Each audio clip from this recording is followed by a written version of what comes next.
டிவிகேவுக்கும் திமுகவுக்கும் தான் போட்டியை தவிர அண்ணா திமுக என்ற இயக்கம் உங்களை பொறுத்தவரையிலும் அவர் கூறுவதைப் போல நிலை இல்லை.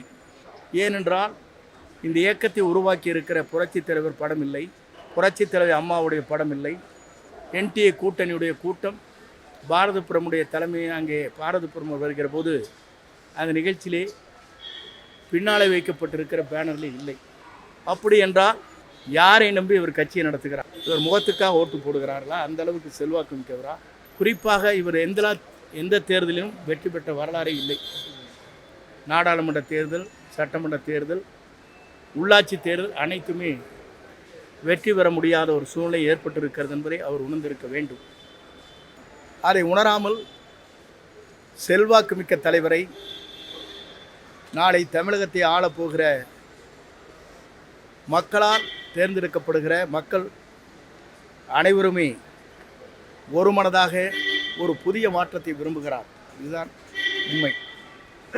அந்த புதிய மாற்றத்திற்கு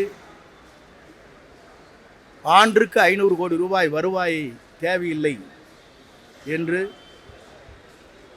இன்று மக்களுக்காக நான் பணியாற்றுகிறேன் என்று குறிப்பிட்டு